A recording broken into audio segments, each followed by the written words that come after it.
สวัสดีค่ะมื้อนี้พี่เต็มพาทุกคนมาร่วมแห่พระป่าของอำเภอทัดพนมนะคะทอดถวายณวัดศรีบุญเรืองบ้านคำชะอีอำเภอทัดพนมจังหวัดนครพนมพี่น้องจ๋า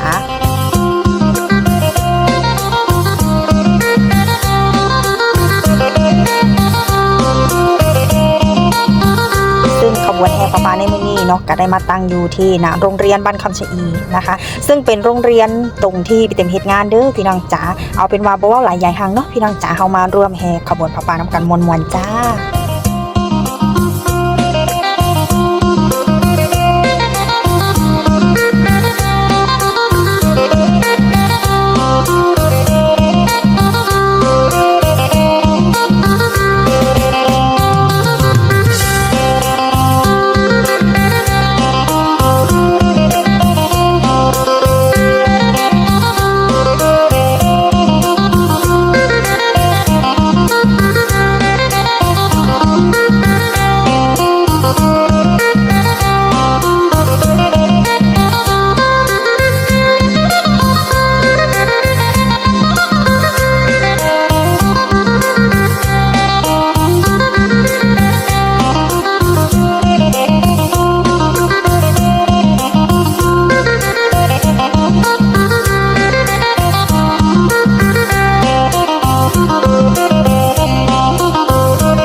ตอนนี้ขบวนพระป่าก็ได้เคลื่อนมาฮอดหน้าวัดแล้วเนาะพี่น้องจ๋ากำลังจะเคลื่อนเข้าไป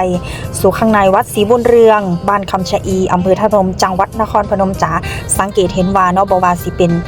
งานของโรงเรียนหรือว่าเป็นงานของหมู่บ้านชุมชนนะคะเขาเจ้าจะมีความสามัคคีปรองดองกันเป็นอย่างมากนะคะสำหรับชาวบ้านคำชะอีของเรานะพี่น้องจ๋า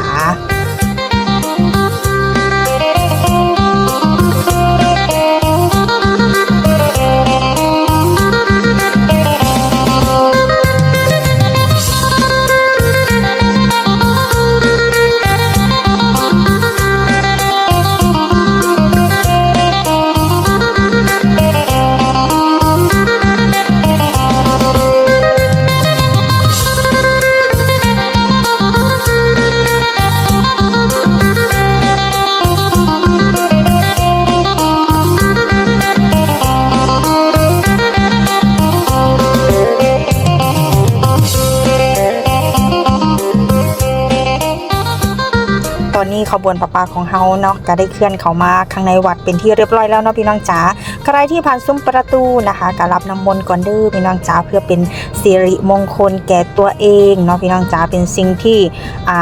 ทุกคนนี่อยากโดนเนี่ยน้ำมนต์เนี่ยเป็นน้ำศักดิ์สิทธิ์นะคะเป็นความเชื่อของประเพณีอีสานเรานะคะตอนนี้ขบวนก็เคลื่อนมาถึงศาลาการประเรียนเป็นที่เรียบร้อยแล้วนะคะก็จะได้ทำการแห่รอบศาลา3 รอบเนาะพี่น้องจ๋าหลังจากนั้นก็ชมการแสดงของนางรำของเรานะคะผู้เฒ่าผู้โตเพิ่นก็แต่งตัวนะฮะนะคะพี่น้องจ๋ามาร่วมงานในวันนี้นะคะ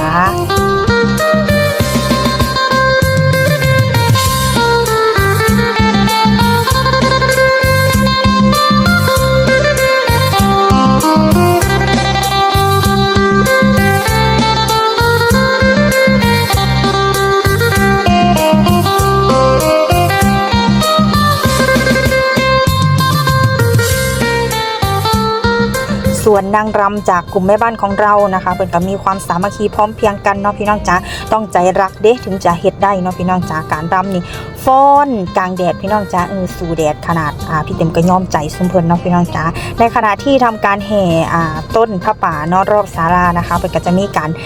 วานฝนหาแก้วเนาะหรือว่าโปรยทานนั่นเองนะคะก็จะแย่งกันเก็บสนุกสนานนะคะเชื่อกันว่าใครที่เก็บได้นะคะถือว่าเป็นบุญเนาะพี่น้องจ๋าก็ถือว่าเป็นบุญไผที่แย่งทันเก็บทันนี่จะมีความเชื่อว่าเป็นบุญนะคะที่เก็บได้เนาะพี่น้องจ๋านี่แหละฮิตของประเพณีวัฒนธรรมอีสานบ้านเรานะคะพี่น้องจ๋า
ช่วงนี้ก็เป็นช่วงหน้าร้อนเนาะพี่น้องจ๋าช่วงเดือนเมษาพฤษภาจะเป็นช่วงหน้าร้อนสำหรับมื้อนี้ก็คือแบบว่าแดดร้อนแห้งๆเด้อพี่น้องจ๋ายอมใจนางลำเพิ่นเนาะลำกลางแดดนี่จักประมาณครึ่งชั่วโมงได้นะคะพี่น้องจ๋าเพิ่นก็ใจสู่ใจเอาอีดีเนาะพี่น้องจ๋าเป็นกำลังใจให้เพิ่นเนาะเอาเป็นว่าสำหรับมื้อนี้นะคะพี่เต็มก็ฝากเอาไว้เพียงเท่านี้กันแล้วกันนะคะมีโอกาสได้เก็บภาพบรรยากาศมาฝากพี่ฝากน้องสู้ขู่สู้คนนะคะสำหรับคลิปนี้นะคะพี่เต็มก็ฝากกดไลค์กดแชร์คอมเมนต์เป็นกำลังใจให้พี่เต็มในการเฮ็ดคลิปในเทื่อต่อๆไปนำกันแล้วกันนะคะสำหรับคลิปนี้บอกว่าหลายใหญ่หางเนาะพี่น้องจ๋าพี่เต็มก็ขอกล่าวคำว่า